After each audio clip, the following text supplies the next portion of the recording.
میر تقی میر کے بارے میں پڑھیں گے تھوڑا سا اور اس کی غزل پر تبصرہ کریں گے انہوں نے کیا اشعار لکھے اس کی تشریح میں بنیادی طور پر آپ کو بتا چکا ہوں مصرع کسے کہتے ہیں، بحر کسے کہتے ہیں، شعر کسے کہتے ہیں، مطلع کسے کہتے ہیں اور مقطع کسے کہتے ہیں۔ یہ لازمی امتحان میں 2-4 نمبر کے سوالات میں شامل ہوتا ہے کہ مصرع کسے کہتے ہیں۔ تو اشعار جتنے بھی لکھے ہوتے ہیں ایک ایک مصرے جو میں تفصیل سے بتا چکا ہوں وہ جو مصرع کہلاتا ہے، اور 2 مصرے بنتے ہیں جو شعر بنتا ہے۔ بحر بیلنس کو کہتے ہیں، غزل کو کہتے ہیں۔ جیسے میں نے کہا تھا کہ لب پہ آتی ہے دعا بن کے تمنا میری، یہ ایک بحر ہے، اور دوسری غزل کی عشق میں نے کیا کیا کھویا، یہ بحر الگ ہے۔ سائز جو اسکیل ہوتا ہے لمبائی کا یا چوڑائی کا، لمبائی کا یا شارٹ کا، تو وہ بحر کہلاتا ہے۔ اگر آپ توجہ نہیں دو گے تو پھر میری توجہ بڑھانے کی یہ یاد رکھیے۔ اس کے بعد ہم آتے ہیں اشعار پر، غزل پر۔ ان میں پہلی غزل یاد کی جس میں ہے کہ فقیرانہ آئے تھے، فقیرانہ آئے صدا کر چلے، فقیرانہ آئے صدا کر چلے، میاں خوش رہو ہم دعا کر چلے۔ یہ میر تقی میر کا غزل کا پہلا شعر ہے۔ جب غزل کا پہلا شعر ہے تو میں نے بتایا تھا کہ اس کو مطلع کہتے ہیں، جس کے اندر ردیف اور قافیہ موجود ہے۔ اس کے اندر چلے اوپر بھی ہے، چلے نیچے بھی ہے۔ اس کا مطلب پہلا بھی مطلع ہوا، دوسرا یہ کہ چلے دونوں میں آ رہا ہے، اور کر چلے دعا کر چلے، تو کر چلے ریپیٹ ہو رہا ہے، یہ ردیف ہے، اور صدا دعا یہ سارے اور مزید اشعار اس میں آتے جائیں گے، بتاتا جاؤں گا وہ کیا کہلائیں گے، قافیہ۔ اب ہم اس کو سمجھنے کی کوشش کرتے ہیں کہ میر تقی میر جو شہنشاہ غزل کہتے ہیں، شہنشاہ غزل کسے کہتے ہیں، میر تقی میر کو کہتے ہیں۔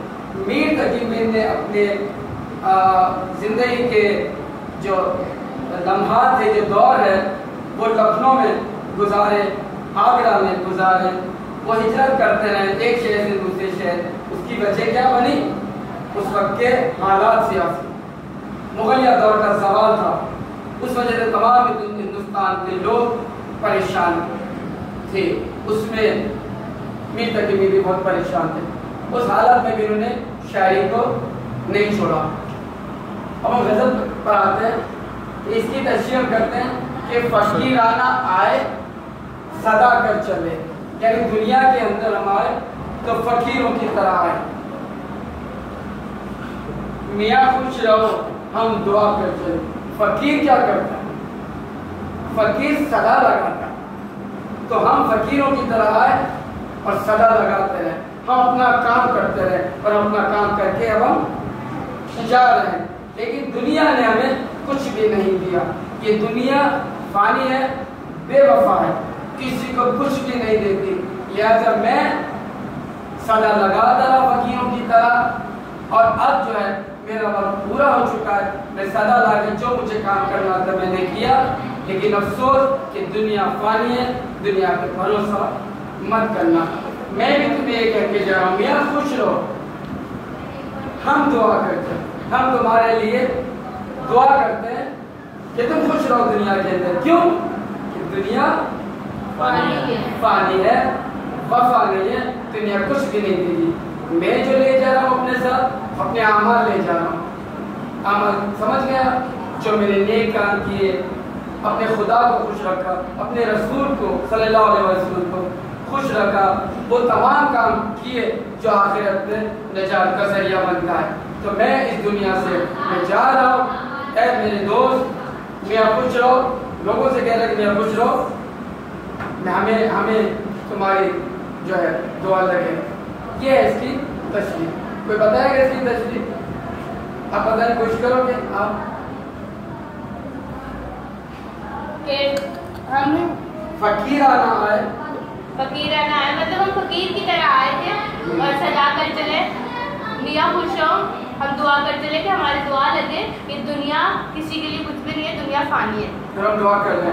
اب شاید کیا بتا رہے کہ میں فقیروں کی طرح آیا ہوں, صدا لگائی میں نے, اور فقیروں کی طرح میں جا رہا ہوں, لیکن اپنے ساتھ عمل لے جا رہا ہوں. دنیا نے مجھے کچھ نہیں دیا, میاں خوش رہو.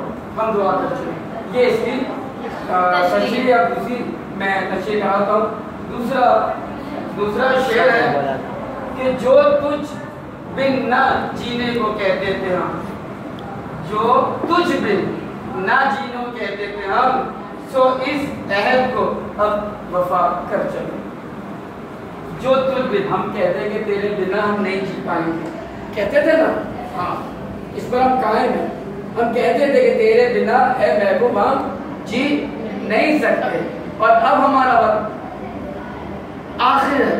اب ہم دنیا سے رخصت ہو رہے ہیں تیری جدائی میں, تجھے نہ پا سکے, لیکن دل میں محبوب تیری محبت تیری یادیں محفوظ تھی. اور ہم نے کہا تھا کہ تیرے بن نہ جی پائیں گے, اور آخر کار یہ ہوا کہ تیری جدائی میں ہمارا وقت پورا ہوا اور ہم اس دنیا سے رخصت ہو رہے ہیں. سو اس عہد کو ہم وفا کر چلے. کون سے عہد کو؟ جب نے کہا تھا کہ تیرے بنا ہم نہیں جی سکیں گے, تو آج ہمارا وقت پورا ہو گیا, ہم دنیا سے رخصت اور اس عہد کو پورا کریں جو ہم نے کہا تھا کہ تیرے بنا نہیں جی پائیں گے.